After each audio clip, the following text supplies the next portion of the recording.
कई बीमारियां ऐसी हैं जो हमारे कदम को जिंदगी भर के लिए रोक देती हैं। भारत में सालाना हजारों लोग हाथी पांव नाम की बीमारी की चपेट में आकर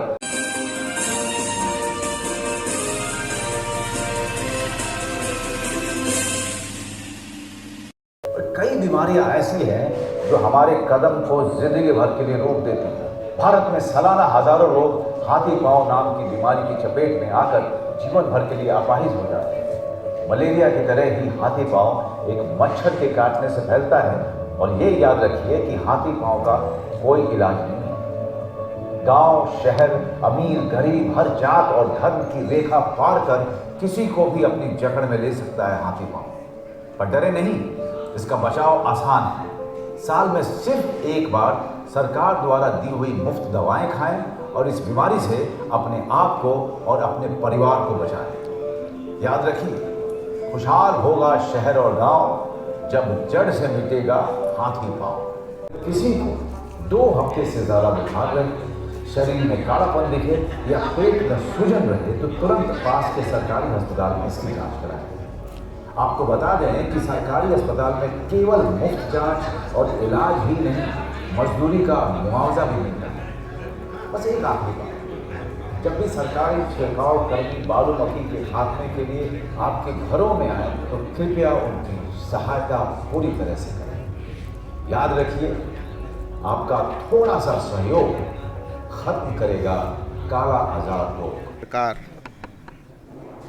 अभियान चला रही है, उस अभियान में एमसीडी में जुड़ें और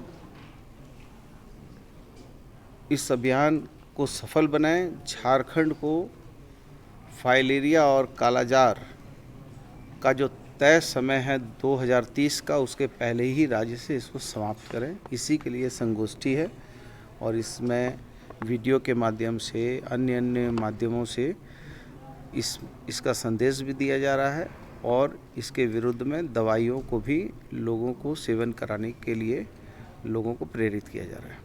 मंत्री जी, लगातार आपको 3 साल होने को है स्वास्थ्य मंत्री बनते हुए, और जो हालात रिम्स के हैं, हाईकोर्ट को संज्ञान एक बार नहीं कई दफ़ा संज्ञान लेना पड़ा है।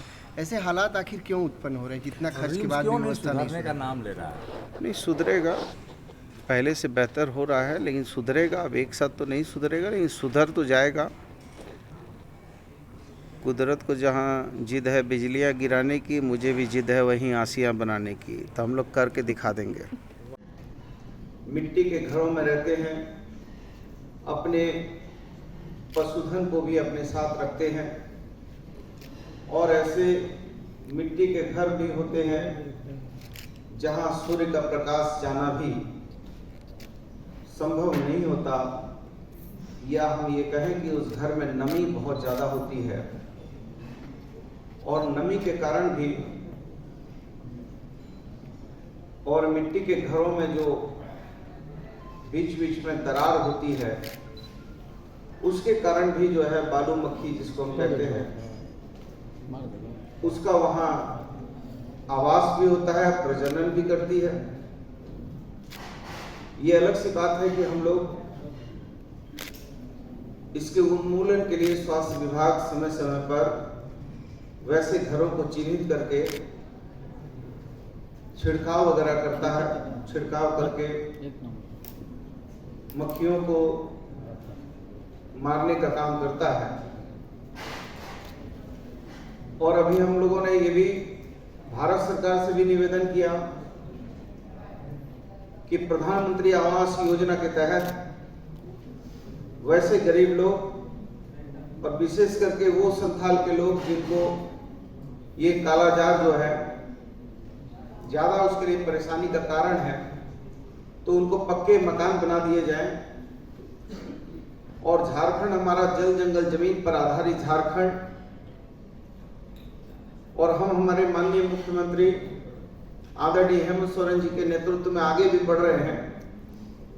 और राज्य में एक कुपोषण भी हमारे सामने एक बड़ी समस्या है, और इस कुपोषण को दूर करने के लिए हम लोग कृत संकल्पित हैं। और कुपोषण दूर करने के लिए हमको पशुधन भी रखना होगा।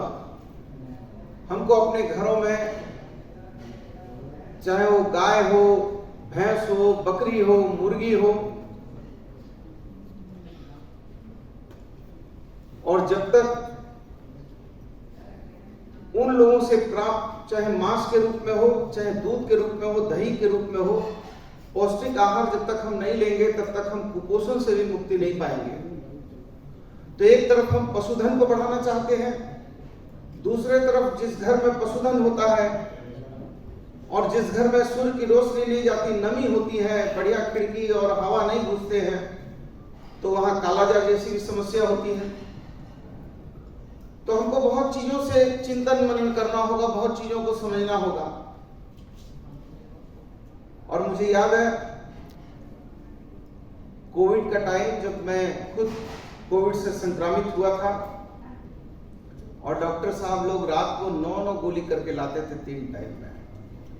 आइवरमेक्टिन क्या नाम बोलते थे उसको, छोटी छोटी पीली पीली गोली होती है, वो जब लाते थे एक साथ आधा मुट्ठा गोली देते थे, तो गोली देखता था, फिर मैं अपने आप को देखता था, फिर गोली देखता था, फिर अपने आप को देखता था, और 1 घंटा 1.5 घंटा डॉक्टर साहब को बोलता था चल रहने दीजिए, खाएंगे। फिर बेचारे डॉक्टर साहब आते थे, खिलाते थे। अभी तो हम 3 गोलियों का एक साथ सम्मिश्रण करके, अभी बीच में हम लोगों ने कृमि सप्ताह भी चालू किया था, जिसमें सिर्फ एल्बेंडाजोल दे रहे थे। लेकिन अभी इसमें तीनों गोली को, DIC को भी और एल्बेंडाजोल, और ये बड़ा क्या नाम, बड़ा टफ नाम है जी, हम थोड़ा कम पढ़े लिखे हैं, आइवरमेक्टिन क्या बोलते हैं, तीनों को मिलके, हालांकि इसके बारे में ये भी पता चला है कि ये जो विशेष करके आइवरमेक्टिन जो है, ये दवाई जो हमारा मच्छर से फाइलेरिया होता है, और हमको किसी विधि विशेषज्ञ ने बताया, हो सकता है कि कितना मैं जानकार तो उतना नहीं हूँ इसका, न डॉक्टर हूँ, न कंपाउंडर हूँ, न चिकित्सा संस्था से जुड़ा हूँ। ये अलग बात है कि लोकतंत्र में लोगों का मत था और स्वास्थ्य मंत्री बना दिया गया, तो जितना सुनता हूँ समझता हूँ उतना बोल लेता हूँ। तो बताया कि ये मच्छर जो है दिन के वक्त जो है फ्लूइड में घुस जाता है, और ये रात को जाके ब्लड में की धमनी में चला जाता है, और ये इतने मात्रा में बोलते हैं कि इतना मात्रा में ये बच्चा और अपना प्रजनन करता है कि वो करोड़ों की संख्या होती है, और वो धीरे धीरे जिस फ्लूइड में आगे जाके ब्लॉक कर देता है, और ब्लॉक करके वो शरीर जो है वो धीरे धीरे जो है विकलांगता की ओर चला जाता है, जिसको हाथी पांव वगैरह हम कहते हैं। और जब विकलांगता की तरफ चला जाता है तो उससे फिर बैक होके आदमी सामान्य नहीं हो पाता। तो इसकी रोकथाम बहुत जरूरी है, और रोकथाम करने के लिए